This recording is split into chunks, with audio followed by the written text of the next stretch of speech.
Kisah pahlawan di balik serangan tanggal 1 Maret tahun 1949. Sebelum kita lanjut, jangan lupa like dan subscribe Alila Channel. Terima kasih. Banyak nama besar di balik serangan umum tanggal 1 Maret tahun 1949.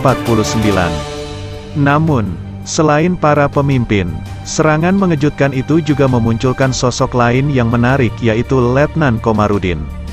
Komarudin adalah sosok legendaris dari kalangan prajurit. Ia komandan peleton di SWK 101 Brigade 10 pimpinan Mayor Sarjono. Nama Komarudin lekat dengan citra keberanian, kesaktian, juga ugal-ugalan. Citra Komarudin itu terekam, salah satunya dalam Janur Kuning. Film sejarah yang mengusung kisah serangan umum tanggal 1 Maret itu ada satu fragmen yang melekat di benak para penontonnya. Komarudin silap tanggal dan mulai melancarkan serangan bersama pasukannya pada tanggal 28 Februari tahun 1949 sehari lebih cepat. Sultan menyuruh Komarudin diminta menarik serangan. Sang letnan mengajak pasukannya mundur sambil membentengi anak buahnya dari terjangan peluru pasukan Belanda dengan badannya. Sepotong fragmen dalam film itu bisa fiksi bisa nyata. Namun dari kesaksian mantan anggota pasukannya, sang komandan memang punya kelebihan. Salah satu saksi yang bernama Mbah Cipto mengatakan bahwa belasan tentara Belanda mengepung sambil menodongkan senjata. Mbah Cipto menegang, namun Letnan Komarudin tenang-tenang saja. Komarudin berpesan agar Mbah Cipto jangan jauh-jauh darinya. Selanjutnya kontak senjata tak terhindarkan, tentu tak seimbang. Bagaimana akhirnya? Tak ada peluru mengenai bahkan menyerempet Mbah Cipto dan sang komandan. Keduanya melenggang pergi dengan selamat tanpa luka tergores di badan, meninggalkan belasan tentara Belanda yang terkapar. Ada lagi cerita lain dari Mbah Cipto tentang keajaiban Komarudin. Mbah Cipto pernah dalam kondisi terjepit dan hanya bisa pasrah. Dia dan beberapa anggota pasukan terjebak dalam pertempuran tak seimbang di daerah pojok benteng, Jokteng, Yogyakarta. Mbah Cipto sudah pasrah karena menurutnya sudah tak mungkin keluar hidup-hidup dari situ. Namun keajaiban itu datang berupa kemunculan Komarudin. Entah dari mana, Komarudin tiba-tiba ada di belakang pasukannya yang terjepit itu. Komarudin menggamit Mbah Cipto dan teman-temannya, memintanya mereka mengikutinya dengan syarat harus gocekan atau berpegangan Komarudin. Minimal bajunya. Memang ajaib, mereka pun bisa lolos melewati pasukan Belanda. Seolah-olah mereka tak terlihat. Di Yogyakarta nama Komarudin memang melegenda setelah meninggal. Jenazahnya dimakamkan di Taman Makam Pahlawan Kusuma Negara Yogyakarta. Sejatinya Komarudin tak sepenuhnya mati.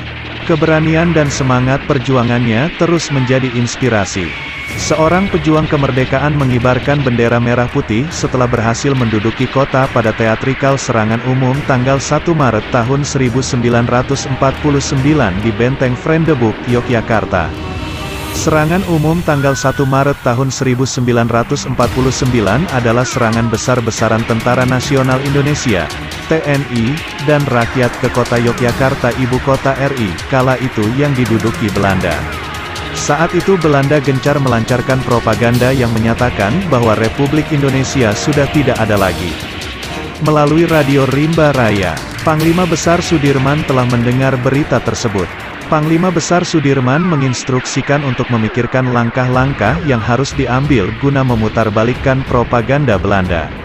Setelah melalui proses diskusi dengan segenap jajaran TNI dan para pejuang lainnya, muncul ide serangan tanggal 1 Maret. Dengan persiapan yang matang, puncak serangan dilakukan dengan serangan umum terhadap kota Yogyakarta pada tanggal 1 Maret tahun 1949. Di bawah pimpinan Komandan Brigade 10 Daerah Weh Kreise 3, Letnan Kolonel Soeharto, setelah terlebih dahulu mendapat persetujuan dari Sri Sultan Hamengkubuwono IX, yaitu Kepala Daerah Istimewa Yogyakarta. Pagi hari sekitar pukul 6 sirene berbunyi. Serangan segera dilancarkan ke segala penjuru kota. Tentara dan rakyat bersegera mengikatkan janur kuning dari daun kelapa muda sebagai tanda. Letkol Soeharto langsung memimpin pasukan dari sektor barat sampai ke batas Malioboro. Sektor timur dipimpin Vence Sumual. Sektor selatan dipimpin Mayor Sarjono. Sektor utara oleh Mayor Kusno. Sedangkan untuk sektor kota sendiri ditunjuk Letnan Amir Murtono dan Letnan Masduki sebagai pimpinan. TNI berhasil menduduki kota Yogyakarta selama 6 jam. Tepat pukul 12 siang, seluruh pasukan TNI mundur. Pendudukan selama 6 jam yang sangat berarti. Serangan umum tanggal 1 Maret mematahkan moral pasukan Belanda sekaligus membuktikan pada dunia internasional bahwa Indonesia masih punya kekuatan melawan serangan ini untuk memperkuat posisi diplomasi Indonesia di meja perundingan internasional. Pada akhirnya kota Yogyakarta direbut kembali oleh TNI. Demikian sejarah singkat pahlawan di balik serangan tanggal 1 Maret tahun 1949 di kota Yogyakarta. Mohon maaf atas segala kekurangan kami. Salam hormat kami dari Alila Channel. Terima kasih.